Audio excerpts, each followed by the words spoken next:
Welcome back, Everyday Business Leaders. I'm Melanie Ake, your host for today's show, coming to you from JP the Geek Studio right here in Greenwood, Indiana.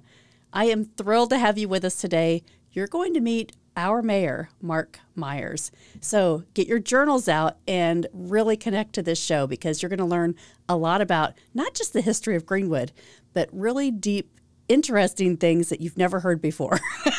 I promise you. So we're going to connect to and celebrate this remarkable business leader in our own community. Remember, subscribe to our channel and turn your notifications on so you never miss an episode. Are you ready to meet Mark? Here we go.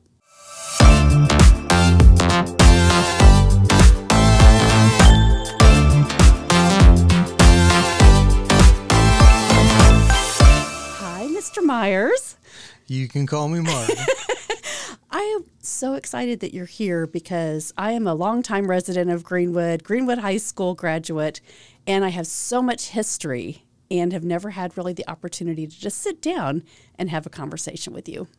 Yeah, I'm happy to do it because, you know, I was born and raised here as well, Greenwood High School graduate, came back here after I left the country and just love Greenwood and everything that there is going on here. You are the Greenwood man. I try to be. I try to be. Well, you get it from your DNA. You know, a lot of people may not know that your father was also mayor. Yep, Dad was the mayor from 1976 to 1980. Right when I was going through school. Well, I was class of 81, so yep, I remember those days well. Mm-hmm. We've done a lot. If people have not been back to Greenwood, this is what I love about this local program is people that have moved away and they're not familiar with all the changes that have happened. You're responsible for a lot of this energy in the last 4 terms now that have changed the city. And when we say city of progress, it really has, whether you agree with the things that have happened or not, it has become a thriving city that you drive through now and go, I think I need to stop here. And, you know, that's exactly what we want. We want people to come to Greenwood. We intentionally narrowed Madison Avenue to slow it down so that people could see the shops instead of fly by them. Businesses downtown are picking up. Their businesses are going great. And it's because we do want people to slow down and see what we've got to offer. Mm-hmm. I know that Madison was a big controversy. Oh, yeah. Right?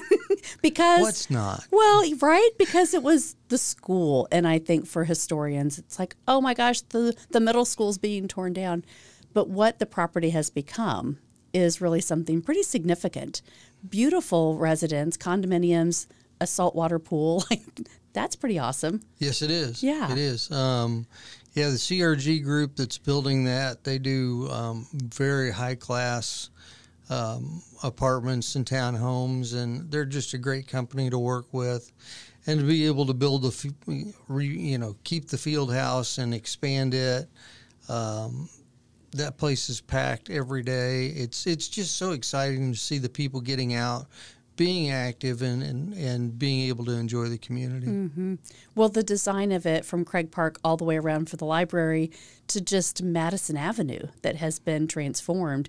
I think it's amazing when you start to think about the bike trails and the walking trails and just the community now can come together with the amphitheater and just all of the things that you have done to make an inspiration behind that. Well, you know, I've got a great team. I'm going to give them all the credit for it.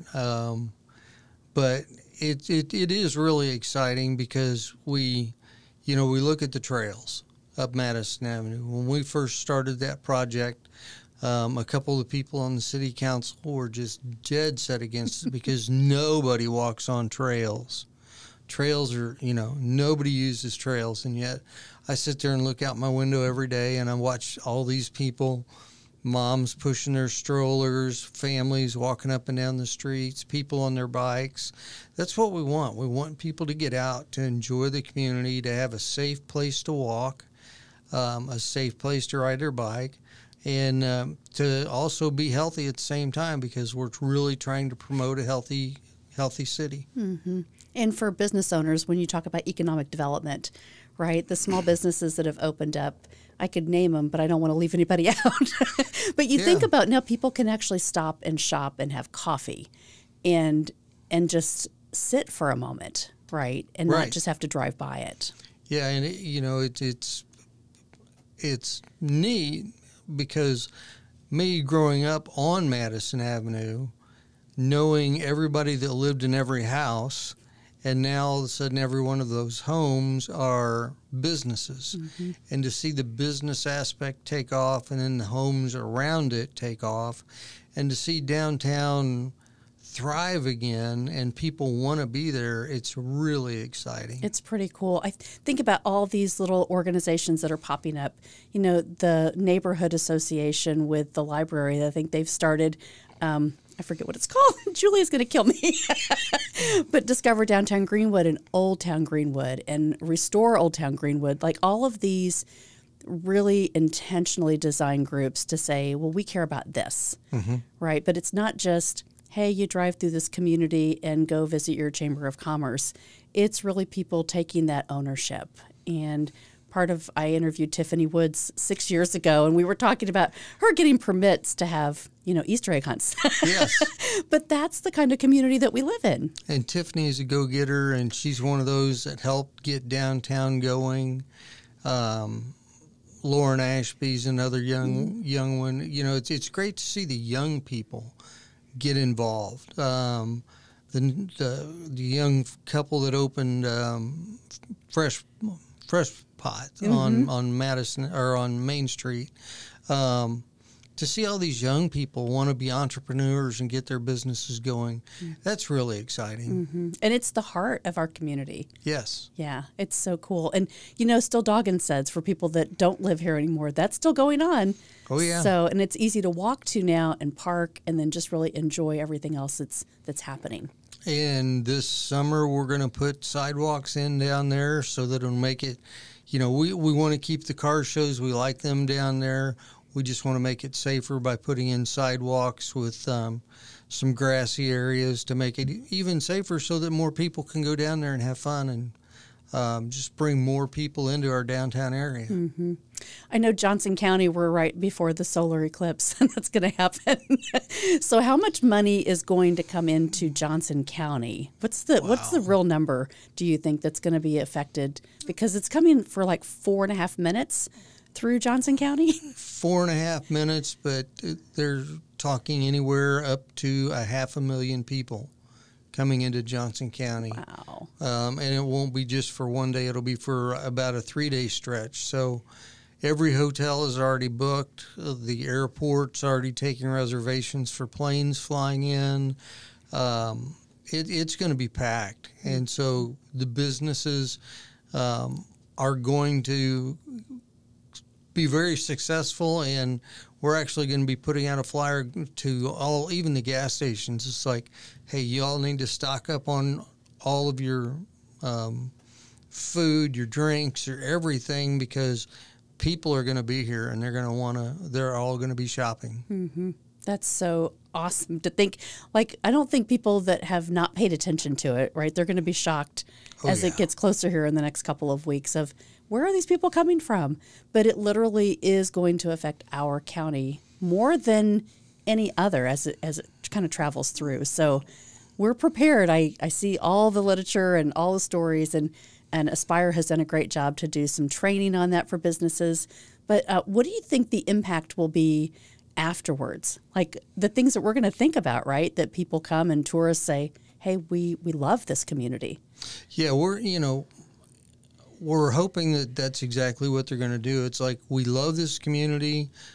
Look at all these neat stores. We're going to come back and visit again. Mm-hmm. That's, part of what we're wanting to do is to promote our city, promote the downtown businesses, promote all the businesses in the county, and to get people to want to come back to Greenwood and know, who we are and why we're on the map now. Mm-hmm.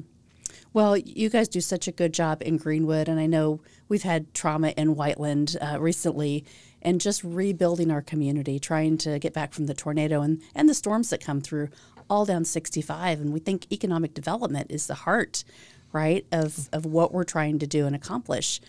What's your vision for the next few years, kind of even expanding Greenwood on that east side down 65? So the east side down 65, we've pretty much put a hard line on where we want industrial to stop. There is a lot of residential that's going to be coming in the next couple of years. There's Del Webb community coming in by Pulte Homes, which will be a 55 and older neighborhood. It's an upscale neighborhood. It'll have a $12 million amenity center. Wow. That they're building with an indoor swimming pool, office spaces, meeting rooms, libraries. They'll have their own outdoor pickleball courts because everybody has to play pickleball. That's awesome. So that's coming in. That's going to have 545 homes, more or less. We've got a couple other neighborhoods coming in further east. So we're looking to move a little bit further east and a little bit further south. The majority of that will all be residential from now on. And then we'll take the commercial out to State Road 135 and build it south because we go clear to Whiteland Road on 135. Mm-hmm. That's a huge impact, right? Yes. I think about the things that have changed Wurtsville Road, if people have not been in this community for a while. Like, it takes me 15 minutes to get all the way over to Stone's Crossing now because it's so easy and it's such a wide, nice area. The park down in Greenwood is beautiful. And so I just think people really need to get out and kind of experience all the things that have changed. Right. With Wurtsville Road, again, we put in trails on both sides of the road because we want people to be able to get out, to exercise, to get from point A to point B safely with their kids. Putting in the roundabouts does multiple things. It cuts down on accidents. It cuts down on pollution. It cuts down on the time that you're going to be in your car. And, I hear from people all the time, it's like, man, I can be clear from my house over in Center Grove and on 65 in 10 minutes now. And, that's the point. We want to make it a nice, safe, easy ride for them wherever they go. Mm-hmm. I know Joe has your website here, pulling up some different things about the infrastructure, but I wanted to kind of touch on some of the things that, Joe, if you can pull up the website real quick when you get to that. We've got so many things that we want to share, but especially if people are looking to come into the community, the economic development side.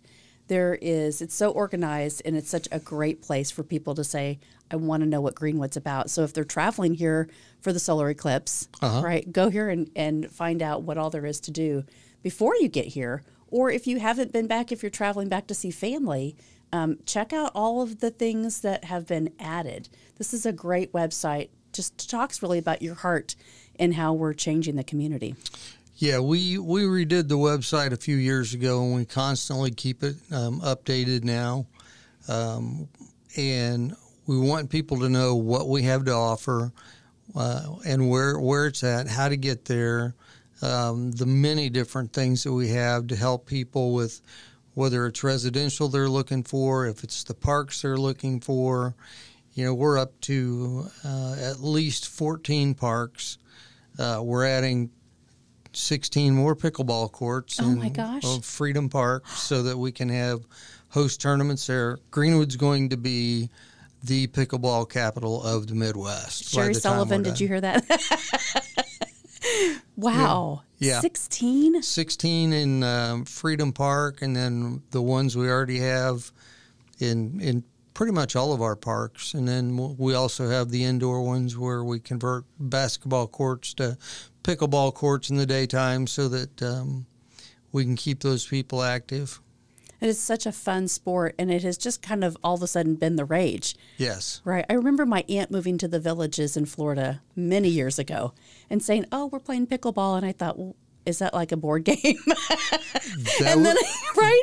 That was the first place I heard of it. Yeah. And then you realize, no, it's actually an active sport that's super competitive. And what's funny is I went, clear to the Villages because my mother moved down there. I ran into a couple from Greenwood who said, Mark, you need to build pickleball courts in Greenwood. And it's like, what's a pickleball court? You think of like shuffleboard, right? Or like you're playing a board game. But it is so much fun, and it's pretty easy to play. You just have to get the right people and the right environment, but we're creating that, which that's what I love about growing up in Greenwood and then seeing how it's changed so much. Yeah, it's fun to see the change. And, when I came into office in 2012, downtown was really 75% vacant, and now it's about 95% occupied. Mm-hmm. And, a couple new restaurants, bars just opened up. The coffee shop, there's others opening up as we speak. So there's just so much going on downtown. The new crosswalks, the new brick sidewalks. Mm-hmm. It's just, it's fun. It is fun. And I think, during the construction, people were driving around some of the old houses in Greenwood, and so they got an opportunity to see how things are changing. There's actually new construction being built in some of those old areas and those old neighborhoods, too. So I just think people need to kind of get back and get their energy.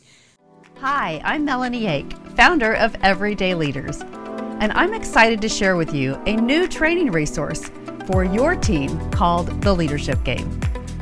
The Leadership Game is a tool. It's administered exclusively by John Maxwell team members. And when you bring this assessment tool in to lead your organization, it shows you the current level of your leadership and gives you tangible and actionable results to move forward. So don't delay. Get in the game, the Leadership Game, exclusively from Everyday Leaders.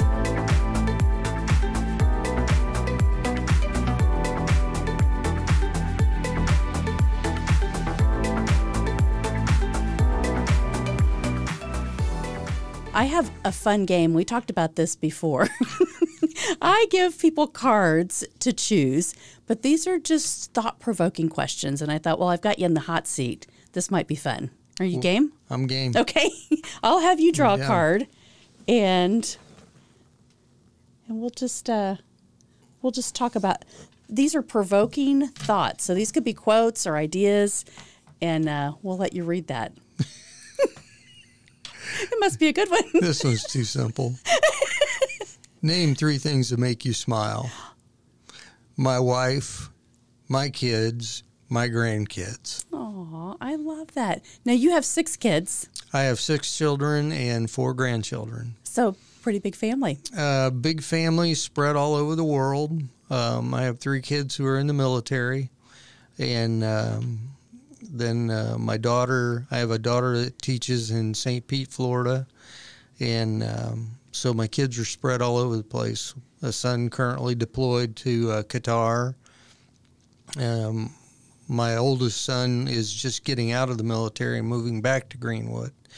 And he's been in 15 years. So, yeah, big family, spread all over the place. But best thing that ever happened to me. You always have somewhere to go, right? Yes. Somewhere exciting to go. I love this because you have just put your heart and soul into our community. And I interviewed a long time ago Lee Cockrell, that was the VP, executive VP of Disney. And he was in charge of 60,000 people. Wow. Right, every day. And he had to make an impact to say if something tragic happened, if something needed to pivot, if their attitudes needed to change. And I think about Greenwood, right? It's the same amount of people that are running Disney World. Yeah. It's 70,000 people now. Almost 70. Almost 70,000 people. And so from your experience, like, raising a big family, but it's just like raising a community. Yes. So where do you get your natural leadership ability to just keep things on track, keep the energy flowing so that we can make an impact? I think the best way to answer that is by the truth. You surround yourself with people a whole lot smarter than you are. I have an amazing staff of people. We're like family. I was just talking to my street department superintendent before I came over here. My dad hired him in 1978, and he still works for the city. And I like to treat everybody like we're a family. I was a police officer and a firefighter. So I'm very passionate about public safety. I love my policemen and my firemen. You know, we just have such a great team, and the team that helps me design a lot of the things. They help me with that. And then, you know, I was born in public safety with mom and dad owning an ambulance service, and I started working with dad on the ambulance when I was 10. So it's just kind of always been my nature to give back to the community and want to be there to help. It is your DNA. It is. It is your DNA. And that's why I love you being in here to share that, because I think it's important for people to know your heart and not just, hey, this is somebody that's an elected official, right? We talk about this all the time of you can have a title, but if you just all head and no heart, it makes a huge difference. So thank you for leading us. I'm happy to do it. Yeah, it's a great community to be in. Do you want another card? Sure. I have one. I'm hoping that you draw because, I'd love your perspective on this. Oh, there we go. What does it mean to be a good example? Ooh. Wow. You know, I try every day to be a good example to everybody I'm around, because you can either be Debbie Downer or you can be the good example and say, look at what we've done. Look at where we've come from. Look at where we're going to. And, you know, I'm involved in both state and national organizations. I'm the president of the Accelerate Indiana Municipalities, which is kind of the legislative group for the mayors and towns. Be a good example to these people. Don't be the guy that goes in and complains all the time and gets upset about things, but instead look to be the person that's looking for the answers that's going to make our community and our state, every place better. And you know, I want to be that guy every day. Well, you lead by example, so we appreciate that. Thank you. What would be your ask for people that are listening? Like, what can we do to serve you? You know, just tell everybody about Greenwood, and what we need are more people to tell us what they want in Greenwood. What do you want out of Greenwood, and how can we make this happen and make it real? What businesses do they want to see come into the community? What, you know, we're going over the master plan right now for the city, and I'm intentionally staying out of it so that the people can come, talk to my staff, and design it's called a comprehensive plan, and it's for the next 7 to 10 years of what we want Greenwood to look like. What do you think some of those things will be? Do you have any idea? I've heard people want more parks. We want to expand the aquatic center, which would go to hopefully an indoor pool, because I would love a year-round pool. Making changes with some of the roads, straighten them out. Main Street's going to get widened. Smith Valley Road's going to get widened. Those are all ideas that people have brought in and things that we've already are planning for, with, you know, the new I-69 coming through, and with having an exit on Smith Valley Road. We'll pick it up at 135 and bring it all the way to Emerson Avenue and make it a 4-lane road. I was just in Washington, D.C. last week, talking to all the members of Congress and Senate, asking for some federal dollars to help do the design and the construction of those. So I go out to D.C. a lot and lobby for our community to try to, you know, we pay the taxes, give us that money back so we can use it right here in Greenwood. Thanks for being an advocate for us. I love doing it. Right. It's your servant leadership, though, and I think that's what has really pivoted and made Greenwood so great. Well, thank you. Yeah. Yeah. But it takes a community, right? It takes a village It takes a village to get it done. And so I really want to just find out, like, what are the ways that we can serve? And I think some of these things, you know, having the public forums and being able to attend, go to these things and have a voice. Like, if you want something to be changed, you can't be silent about it. Right. Don't be silent about it, and don't be a keyboard warrior.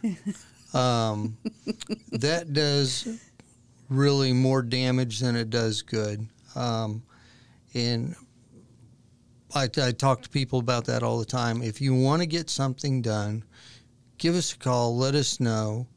But don't be Debbie Downer all the time, and just, you know, instead of looking at the negative of everything, try to look at the positive and how it's going to benefit you and how it's going to benefit your neighborhood. You know, people were upset about the Madison when we built that project. Yet now all of a sudden the price of their homes have doubled and tripled. Mm-hmm. And, you know, instead of looking at the bad thing of, hey, there's going to be some high-end apartments downtown. No, now my house is worth triple of what it was, and I've got all these new amenities around me. Mm-hmm. And as stores open up, restaurants will be opening up. It's going to bring better things to our community, and that's what we want. We want to make people happy. Mm-hmm. And all within walking distance. Exactly. Right. It's so close, and the design of it. I think one of the things, the field house, right, the new field house, having your luncheon there every year for the last 2 years, being able to transform that space. One of the things I'd love to ask you personally is, we always talk about these event centers. Mm-hmm. You know, all these other communities have an event center, like a theater. Have we even thought about, discuss it as on the docket? Do we need to get people to rally around this idea? What are your thoughts? I'm working really hard with somebody right now to put in a hotel with a convention center, or more or less convention center around it. We need that. We don't have that here in the community. My wife is on me really hard, and I really think it'd be a great idea to have some kind of a performing arts center. Mm-hmm. That we don't have. Mm-hmm. And you could use that performing arts center also as an event center when you're not doing performances there. You know, we're ripe for that, and we've got the places we can put it. It's just a matter of how are we going to pay for it. Mm-hmm. Well, little things like let's start the fundraising right now. There you go. We would love that. I think that's one of the conversations that many of us as business leaders and that host events say, we would love to be able to have something like that here in our community and not have to go elsewhere or have to figure out the space or do it even on Zoom. You know, it's so much better if we can all come together and think about, like, what's that opportunity look like. So thank you for being the champion for that. Yeah. Yeah. Well, thank my wife. She's the one pushing me to do it. Thanks, Stacie. Oh, that's great. All right, so I'm going to give you one more card because I know this is the one that I'm going to ask you. These are so fun. These were picked out just for you. Okay. Parents, what is your favorite cartoon as a kid? And kids, what is currently your favorite cartoon? My favorite cartoon as a kid probably would have been Scooby-Doo. Oh, love it. I loved the mysteries and the ghosts and just all that. And what are my kids' favorite cartoons? Probably Scooby-Doo. Puppy Patrol. Oh, Puppy Patrol. Okay. Or Paw Patrol or whatever that is. The grandkids love to come over and turn that on. Mm-hmm. And I'd just love to sit down and watch them laugh and have a good time. They just put you in a different headspace, don't they? Totally. Yeah. Yeah. They're my peace and quiet, and anytime you can be around your kids or your grandkids and just sit down and relax, and it's fun. Mm-hmm. It's fun. So thank you for being a mentor to our community. Happy to do it. Thank you. My last question for you is, who has influenced you the most in your life? And you may say your dad, because you've really followed in his footsteps. is there anyone specific that you just really lean on when you need that mentorship? Honestly, yes. My deputy mayor, Terry McLaughlin. I've known Terry all my life. He used to be, even as a 5-year-old, he was the protector. Terry would come down the street every day, stop at my house, pick up my sister, go to the next house, pick up the girl next door, and then pick up another girl in the opposite corner and walk them to kindergarten every day. And, you know, Terry grew up to be a deputy sheriff. Then he was the sheriff. And now he's my deputy mayor. And he and I are very close. We can sit down. We can talk to each other, give each other advice. I just think the world of him. That's awesome. Shout out to Terry. Exactly. That's awesome. Well, everybody needs that, right? You need your support. You need to be surrounded by people that can really lift and elevate you. And so we appreciate Terry, and we appreciate you. Well, thank you. Yeah, thanks for coming in today. Oh, thanks for having me. Yeah, this has been fun. Will you come back? Sure. All right. Absolutely. I'm going to keep you on the docket. So as we continue to grow, we're going to get you back in the hot seat. Okay. All right. Thank you. All right. So wasn't that fun? I told you. I hope you got your journals out. But if you haven't been to Greenwood, this is why you need to come back. And I really appreciate you tuning in to Everyday Business Leaders, because we really do want to lift and celebrate our community. I hope today you were able to think and grow differently, maybe about your business, but maybe about starting a business here in Greenwood. Remember, the journey of growth and innovation never ends, just like Mark said. It's our mission here to bring you the best from our local community. Stay tuned. We are going to have episodes filled with wisdom, innovation, and inspiration. So remember to subscribe to our channel and turn those notifications on. We're signing off from JP the Geek Studio, where they say better IT service is just a call away. Until next time, don't forget, it's not what you do in a day, it's what you do every day that makes the most impact. Thanks for following.